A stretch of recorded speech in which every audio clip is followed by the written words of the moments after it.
ഇതിപ്പോ വാഷ്റൂമിൽ വന്നിട്ട് കൈയൊക്കെ കഴുകി കഴിഞ്ഞിട്ട് അർജുനോട് പറയും അർജുൻ ടിഷ്യൂ വെച്ച് തുടച്ചു തരാനൊക്കെ. അപ്പൊ അർജുനൊക്കെ ബാത്റൂം ടീമാണല്ലോ. അർജുനും അപ്സരയും റസ്മിനും ഒക്കെ ഇരിക്കേണ്ട. അപ്പൊ ശ്രീതു അത് കഴിഞ്ഞിട്ടാണ് വാഷ്റൂമിൽ പോയിട്ട് വന്നു കഴിയുമ്പോൾ എങ്ങനെ ഉണ്ടായിരുന്നു സർവീസ് എന്നൊക്കെ അർജുൻ ചോദിക്കും.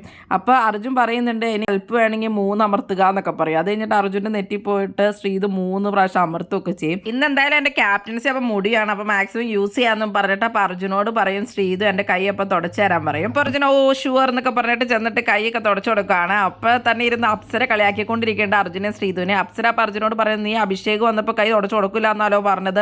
എന്നിട്ട് അർജുൻ തുടച്ചോണ്ടിരിക്കുകയാണ്. അപ്പൊ അപ്സര പറയണ മതി ഡ്രൈ ഒക്കെ ആയി കഴിഞ്ഞു എന്നൊക്കെ പറഞ്ഞ് ഇവരെ കളിയാക്കുന്നുണ്ട്. ഇനി വേറെ എന്തെങ്കിലും സർവീസ് വേണമെങ്കിൽ മാഡം 5 അമർത്തിയാതി എന്നൊക്കെ പറഞ്ഞ് അർജുൻ പറഞ്ഞുകൊണ്ടിരിക്കുക. അപ്പൊ ശ്രീതു വേറെ എന്താ സർവീസ് ഉള്ളതെന്നൊക്കെ ചോദിച്ചുകൊണ്ടിരിക്കുന്നുണ്ട്. അത് കഴിഞ്ഞിട്ട് അപ്പൊ അർജുൻ പറയേണ്ടത് എല്ലാം ലൈഫ് ടൈം സർവീസ് ആണട്ടോ എന്നൊക്കെയുള്ള രീതിയിലൊക്കെ പറയുന്നുണ്ട്. അപ്പൊ എന്തിലാണ് ലൈഫ് ടൈം സർവീസ് എന്ന് നോക്കിയോ ബാത്റൂമിലാണെന്നൊക്കെ പറയും. അത് കഴിഞ്ഞിട്ട് പിന്നെ അപ്പൊ ശ്രീതു പറയുന്നുണ്ട് എന്താ പറയണേന്ന് പോലും ഒരു ഇതുമില്ല, തോന്നണ വായിൽ വന്നതൊക്കെ പറയുവാണെന്നൊക്കെ. പറയണ ആളിപ്പോ ബെസ്റ്റ് ആണല്ലോ, തോന്നണ പോലെ അല്ലേ എന്നെ സംസാരിക്കാറെന്നൊക്കെ അർജുൻ ശ്രീതുവിനോട് പറയുന്നുണ്ട്. നന്ദനെ അത് കഴിഞ്ഞിട്ട് ശ്രീതുവിന്റെ കയ്യിലപ്പോ ചുമപ്പ് ഡ്രസ്സ് ഉണ്ടോ സ്കിറ്റിന് വേണ്ടിയിട്ടെന്നൊക്കെ അർജുനോട് ചോദിക്കുന്നുണ്ടായിരുന്നു. ചോദിച്ചിട്ട് പറയാനൊക്കെ പറയും. ശ്രീതുവിനോട് അത് കഴിഞ്ഞിട്ട് ചോദിക്കാൻ വന്നിട്ട് അർജുൻ തന്നെ അവിടെ നിന്ന് പറയുകയാണ് എനിക്കറിയാവുന്ന ഡ്രസ്സൊക്കെ അല്ലേ അവളുടെ കയ്യിലുള്ളൂ എന്നുള്ളത്. അപ്പൊ അർജുന് മനസ്സിലായി പടി വാളിയതായിട്ട് അർജുൻ പറയുന്നുണ്ട് നീ അവളോട് ചോദിക്കട്ടെ എനിക്കറിയില്ല എന്ന് പറയാനായിട്ട് നന്ദനയോട്. 50 ഡേ സെലിബ്രേഷൻ എന്നുള്ള രീതിയിൽ ഇപ്പൊ എന്നും ഓരോ പ്രോഗ്രാംസ് ഉണ്ടല്ലോ. അപ്പൊ അതിന്റെ സ്കിറ്റ് ബിഗ് ബോസ് അപ്പൊ പെട്ടെന്ന് തന്നെ ചെയ്യാൻ പറയുവാണ് എല്ലാവരോടും. അപ്പൊ എല്ലാവരും അതിന് വേണ്ടി റെഡി ആയിക്കൊണ്ടിരിക്കുകയാണ്. ബി ക്രൂ അതുപോലെ തന്നെ ബിഗ് ബോസ് ഇവരുടെ ഒരു ഡേ ആണ് സ്കിറ്റ് ആയിട്ട് ചെയ്യാൻ പറഞ്ഞിട്ടുള്ളത്.